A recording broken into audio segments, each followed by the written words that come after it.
Hello Miss, welcome to our group presentations, and in these presentations, we will be focusing on 4 market structure, which is monopolistic competitions, perfect competitions, monopoly, and oligopoly. So let me introduce ourselves first. My name is Hui Xin, and our teammates are Amy and Justin Kwa. Hi everyone, my name is Amita and I will be starting off the presentation with perfect competition. And the study that I chose for perfect competition is vegetables in the local market. So discuss why vegetables in local market in Malaysia fits the characteristics of perfect competition. Starting off, there's many buyers and sellers. So wet market are filled with dozens of vegetable sellers, and the buyers are numerous, such as households and small restaurants.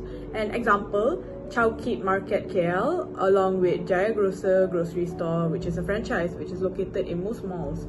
And these just prove that there's multiple stalls that sell identical vegetables like spinach, cabbage, and chilies.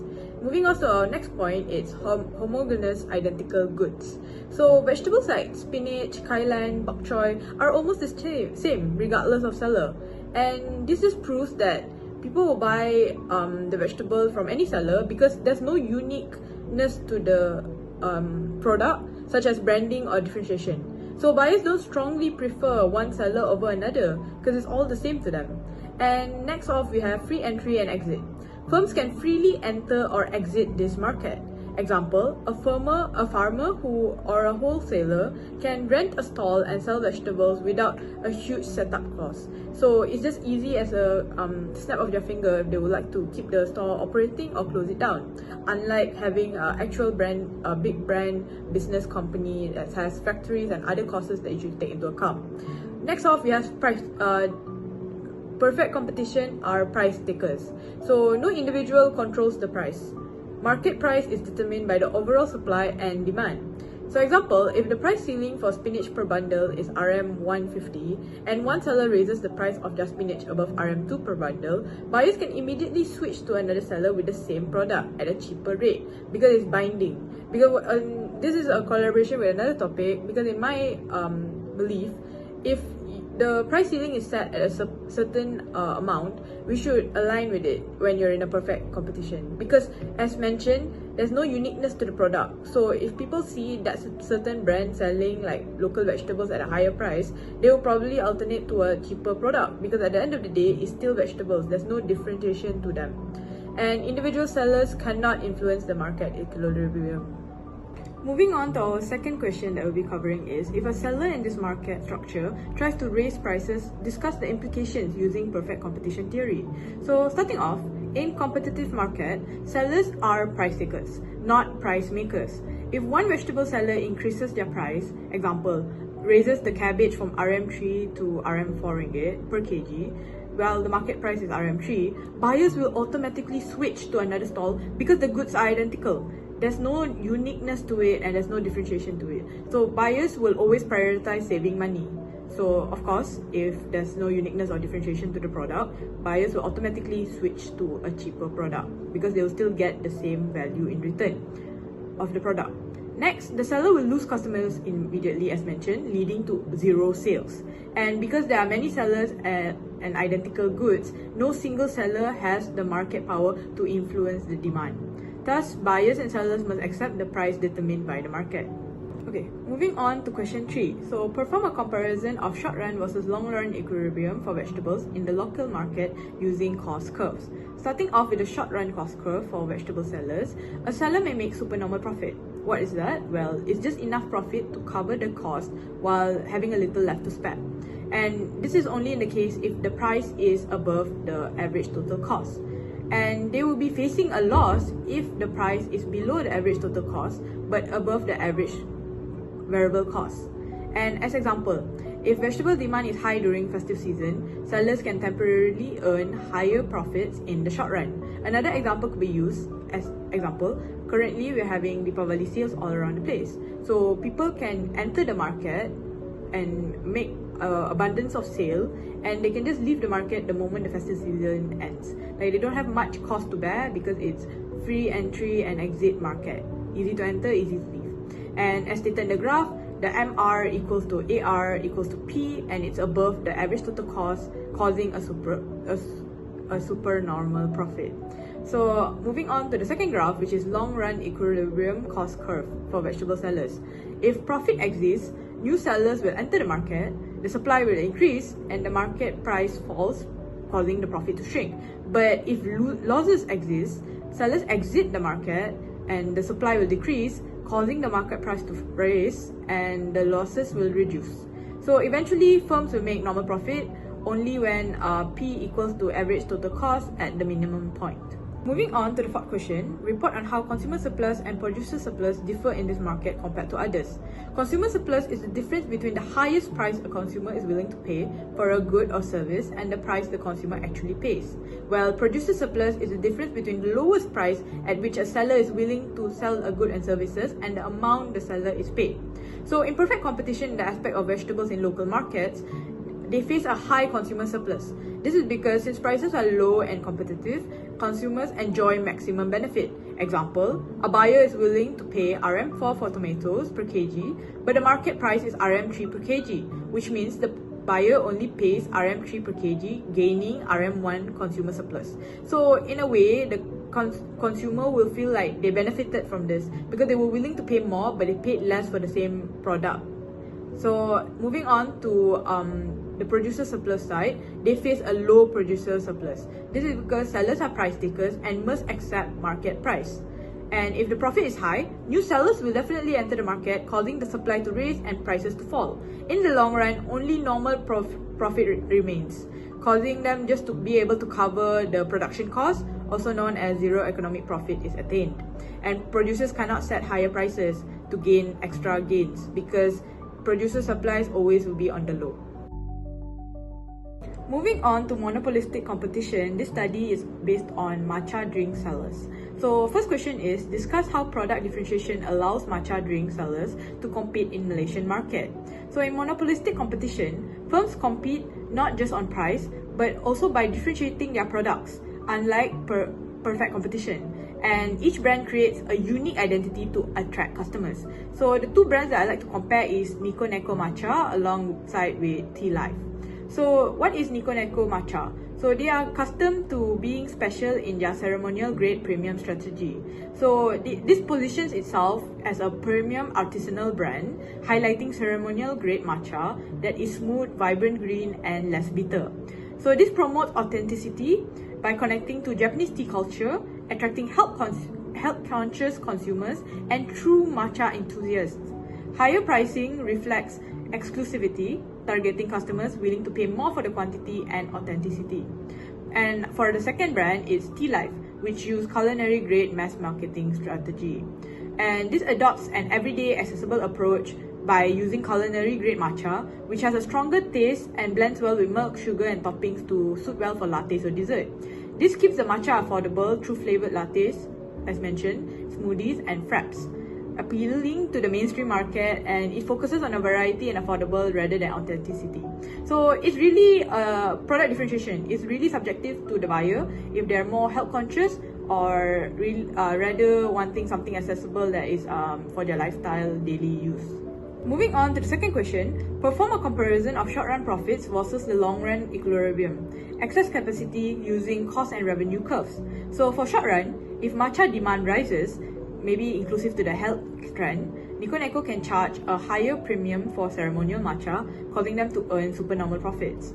And Tea Life also gains from popularity by selling large volumes at affordable prices. So as stated in the graph, the AR will be more than the ATC and firms will earn a profit. So moving on to our second graph, which is the long run graph, as more cafes and bubble tea chains enter the matcha space, demand for each existing firm falls, causing the demand curve shift to the left. And both Nico Neko and Tea Life profit will be declining because they will only return to the normal profits only. And to maintain the excess capacity, to not produce at the lowest average total cost, to keep their products differentiated in the aspects of authenticity and versus the lifestyle. Moving on for the third question, report on how advertising and brand loyalty influences the consumer choices in the market. Starting off with Nico Neko, it uses premium advertising such as Japanese minimalistic design, also known as the authentic ceremonial matcha branding. and it builds the loyalty among health-conscious and premium-seeking customers. And the advertising signals quality and authenticity. For Tea Life, on the other hand, it spends heavily on mass marketing advertising, social media campaigns, student promotions, and new seasonal drinks. It builds loyalty to convenience, prices, and variety rather than the purity of the matcha. And the advertising signals fun, accessibility, live brand. So what is the effect on consumers? The advertising and branding makes consumers perceive strong difference between ceremonial grade, Nico Neko, and mass marketing matcha, Tea Life. And even though both sell matcha drinks, it's still at the end of the day based on the brand loyalty, which reduces the price elasticity for demand. Because the consumer will stick with their preferred brand even if the cheaper option exists. In this case, Nico Neko versus Tea Life. And finally, we have question 4, which is discuss why does monopolistic competition lead to less efficient outcomes than perfect competition. So the excess capacity in perfect competition, firms will produce at a minimum of ATC, which is fully efficient. Whereas for monopolistic competition, Nico Neko and Tea Life will operate below the efficient scale, not the minimum average total cost, to maintain their uniqueness. So, example, Nico Neko will intentionally keep smaller batch production to emphasize premium quality instead of producing at a lower cost. And secondly, we have markup over marginal cost. So for perfect competition, the price is equivalent to marginal cost, whereas for monopolistic competition, the price will be more than the marginal cost. This is, for example, it would be Nico Neko sells ceremonial matcha latte at RM18 per cup, even though the marginal cost may be closer to RM10. And the markup cost covers branding and exclusivity. Whereas Tea Life also charge above the marginal cost through a lower margin due to volume strategy. So even though Nico Neko is at a higher price and also Tea Life is slightly higher than the marginal cost, people will still choose up on their own decision, how much they're willing to spend over the benefit of the doubt. So either would they like authenticated product or something just lifestyle accessible. Hi Miss, today I'm going to talk about train Kereta Api Tanah Melayu Berhad or KTMP Malaysia National Railway operator. So KTMP is a monopoly in Malaysia intercity rail market. It is a sole operator of ETS, commuter and freight services with no rivals. There are no close substitute as buses are slower and planes are closely with fewer routes. So for the next one is entry barriers are huge, with 1,700 km of government owner track, billions in sunk costs, and KTMP exclusive license. As a price maker, it set feel like a ETS flexi rails through government regulations ensures affordability. Let me move on to the next part. Because KTMP is a monopoly, regulations is needed to protect public, but it comes with trade-off. Low fare cut revenues and slow investment, while cheap tickets is coverage by public transport rule. Still regulation keep travel affordable. Promote public transport, reduce congestion and emissions, and stabilize freight costs. This is balancing accessibility with KTMP financial help. Alright, for the next one, the bigger barriers to entry is the economy of scale, making KTMP a national monopoly. East-West network spread huge fixed costs over thousands of trips, lowering average costs. With over a century of expertise in operations and safety, plus billion in irreversible sunk costs of track and infrastructure, reviews face overwhelming and disadvantages.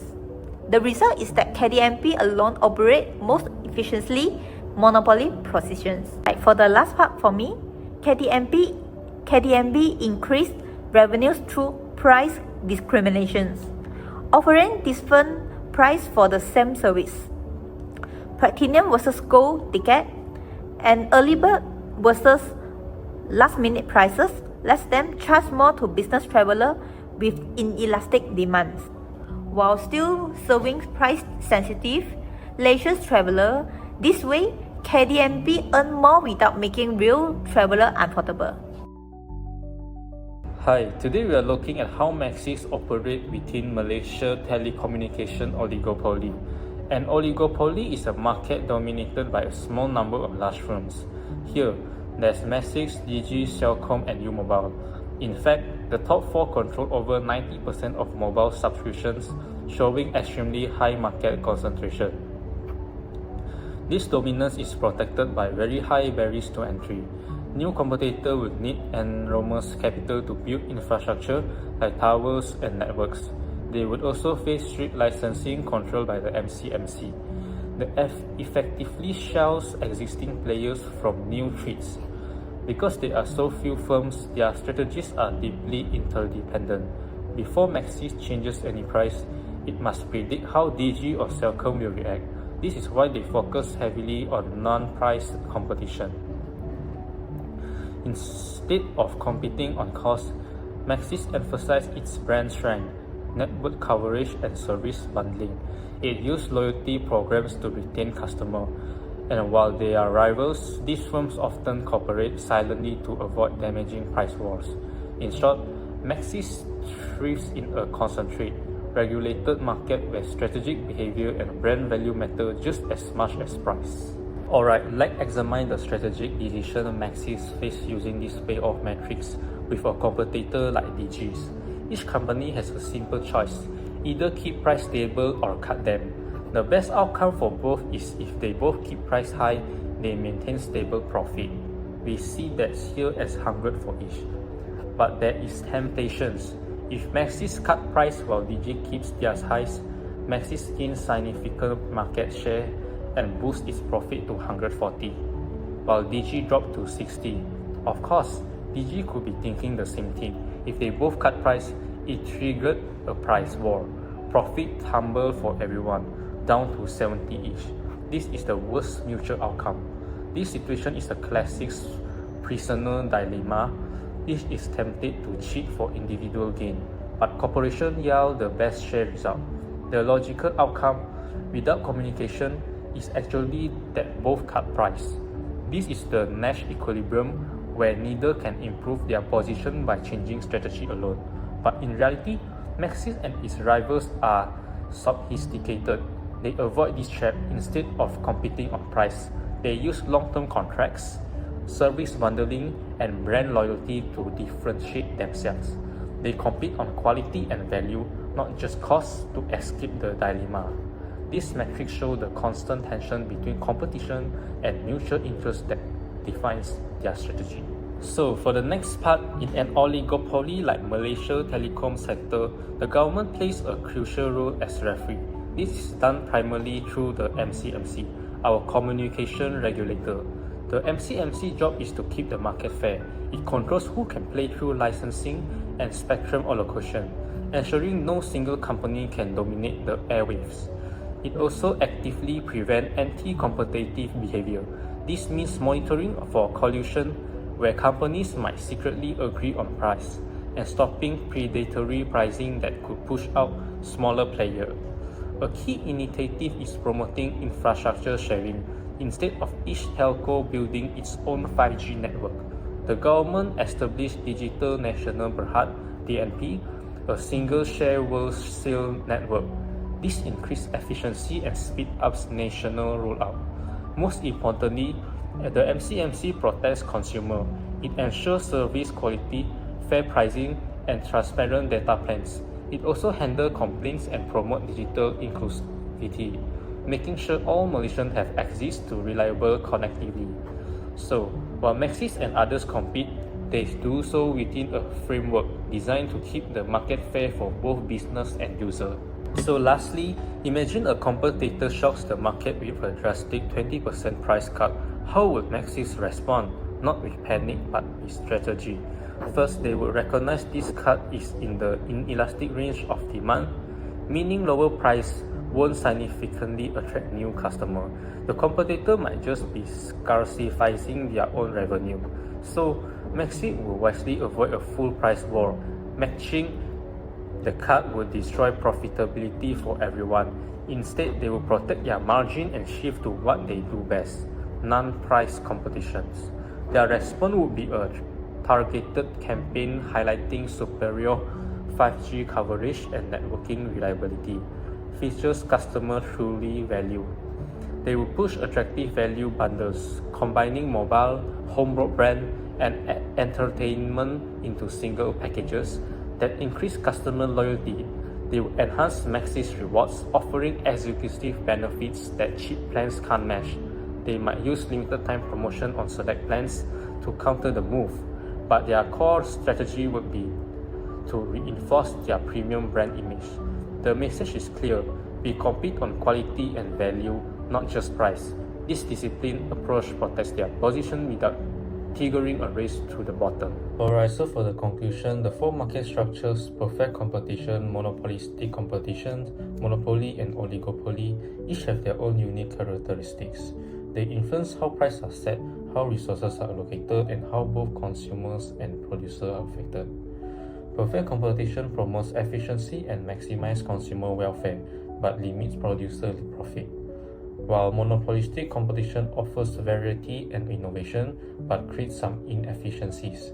Monopoly brings economics of scale and stability, but may reduce consumer welfare without proper regulations.